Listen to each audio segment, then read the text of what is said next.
پہ دکھتا ہے تو بڑا آسان لگتا ہے کہ یہاں اسٹیج پہ چڑھتے ہیں بڑی عزتوں کے ساتھ، اترتے بھی ہیں بڑی عزتوں کے ساتھ، لیکن اس منبر پر آنے تک کے لیے جو ہمارا سفر ہوتا ہے وہ کوئی نہیں جانتا۔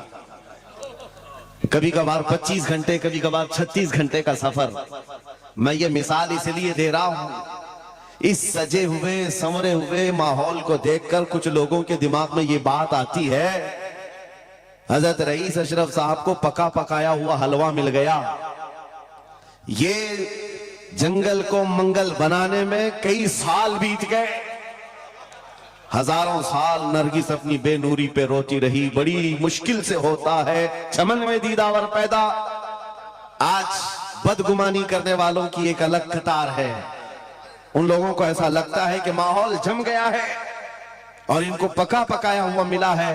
ارے نادانو، سفر کرو تمہیں پتا چلے گا 40 سال کا سفر کیا ہوتا ہے۔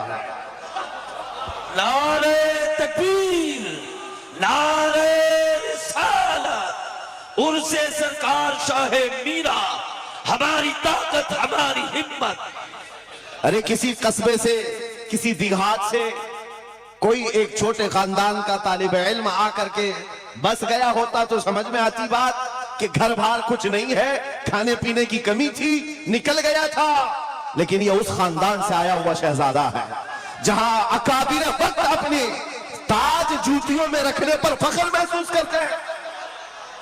مخدوم اشرف سمنانی کسی چھپے ہوئے شہزادے کا نام نہیں ہے، ہندوستان کی مانگ کا نام ہے۔ مانگ نہ ہو تو کوئی خوبصورتی نہیں ہے۔ محبوب سمنانی، شاہ سمنا، اس آستانے کا یہ شہزادہ سید اشرف، رئیس اشرف۔ آپ کو ایسا لگ رہا ہوگا کہ ان کی فضیلت میں بیان کرنے کے لیے کھڑا ہوں، عام طور پر میری عادت نہیں ہے، لیکن میں حقیقت بولنے کا ہمیشہ عادی ہوں۔ اس کی وجہ بھی ہے، ابھی ناظم اجلاس آپ سے کہہ رہے تھے، ناظم اجلاس یہ بات کہہ رہے تھے، یہ کس طرح سے نڈر ہو کر کے یہ بات بولتے ہیں، میری بات نہیں ہے۔ آپ ممبئی چل کر کے دیکھیں، یہ معین المشائخ جس وقت چاہے، جس معاملے پر چاہے کھل کر کے بولتے ہیں۔ یا اگر میں بولتا ہوں، بات صرف اتنی ہے میرے عزیزوں، حق بولنے کے لیے خون صاف ہونا چاہیے اور ماں باپ اچھے ہونے چاہیے۔ نعرہ تکبیر، نعرہ رسالت، عرص سرکار شاہ میرا، محافظ ناموس رسالت۔ حلال خون ہو اور ماں باپ صحیح نسب کے ہو۔ حق بولنے میں ڈر کس بات کا ہے، خوف کس بات کا ہے؟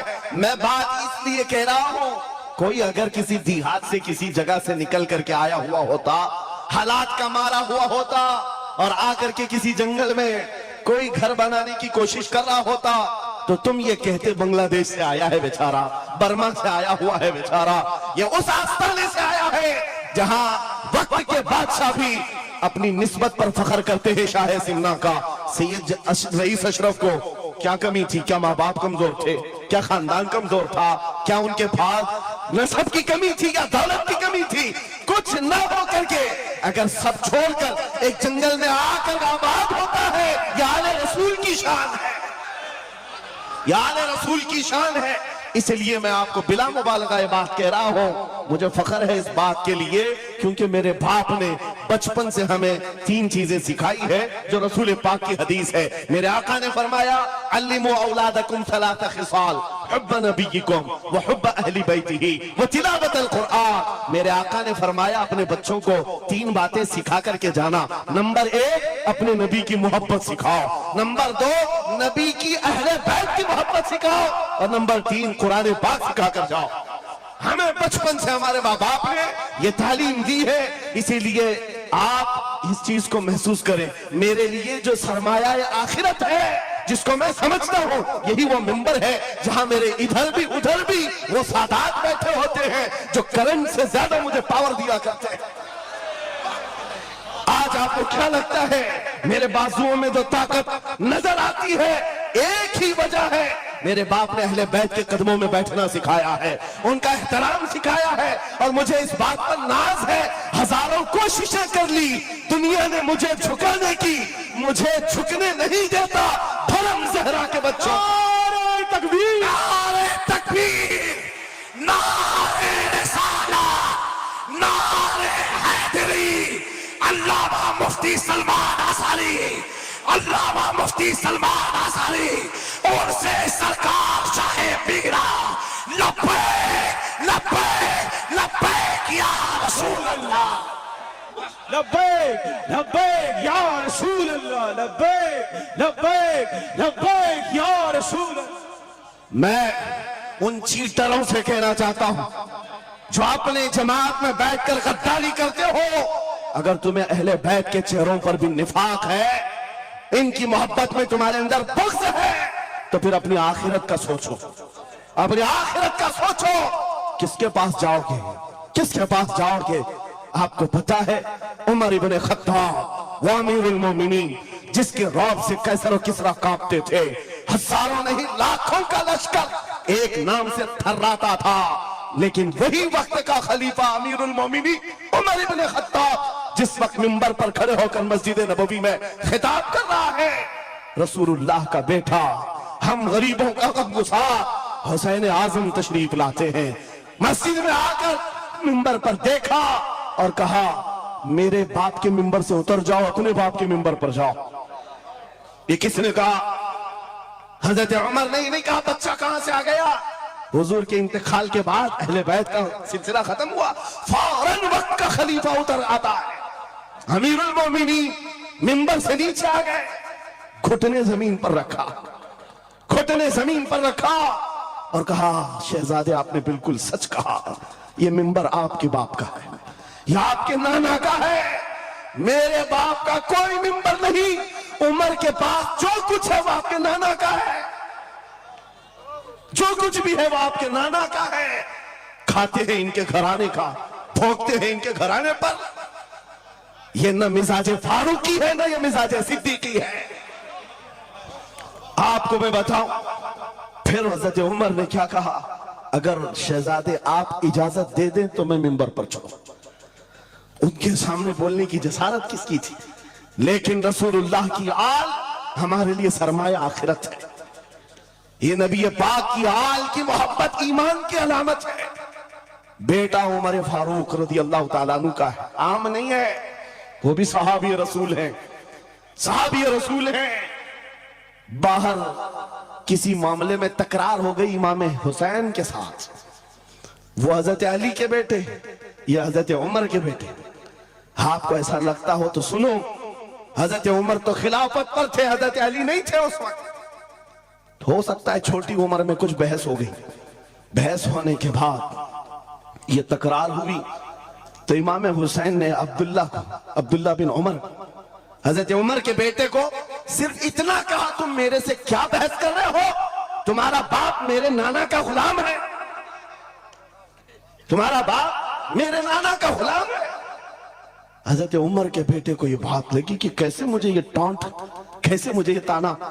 दौड़ करके आए हजरत उमर के पास, कहा बाबा आज अली के बेटे हुसैन ने क्या कहा पता? कहा क्या कहा बेटा? कहा हमारी तकरार हो रही थी, इसमें उन्होंने बुला करके मुझसे ये कहा कि तू मुझसे किस बात पर लड़ता है, तेरा बाप तो मेरे नाना का गुलाम है। हजरत उमर ने कहा ऐसा कहा उन्होंने, ऐसा कहा? कहा सच कह रहा हूं बाबा, ऐसा ही कहा।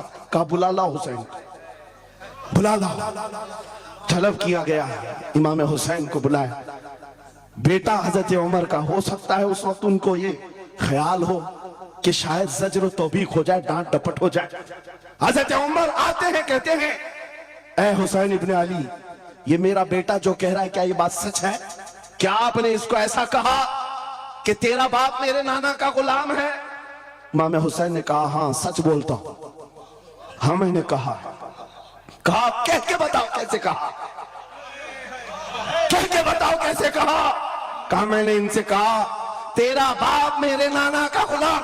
हजरत उमर ने कहा और एक बार कहो,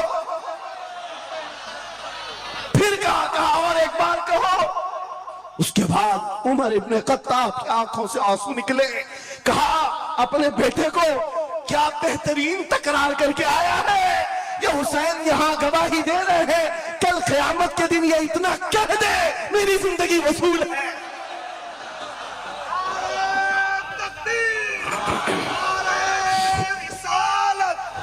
हुब्बे आले मोहम्मद, हुब्बे आले मोहम्मद। नारे रिसालत।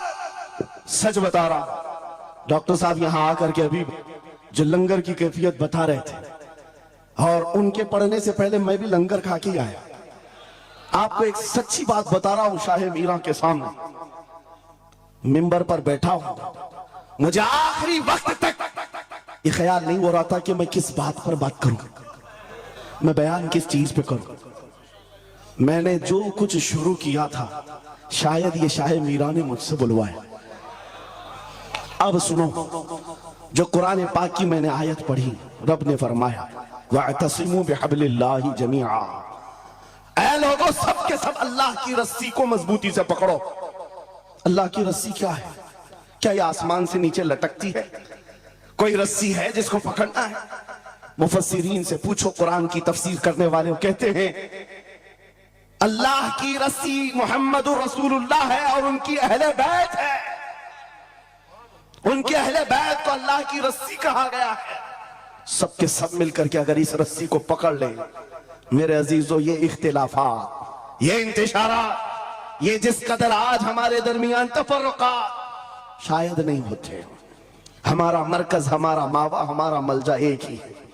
इस मिंबर ने आज लोगों को ये सिखाने की कोशिश की है, तुम जिस तरह मशरब और सिलसिलों में बट करके ये समझते हो कि मेरा खित्ता अलग है, इसका खित्ता अलग है, मेरे अजीजों, ये एक पूरा सिलसिला है, 700 साल पुराना सिलसिला, 700 साल पुराना सिलसिला।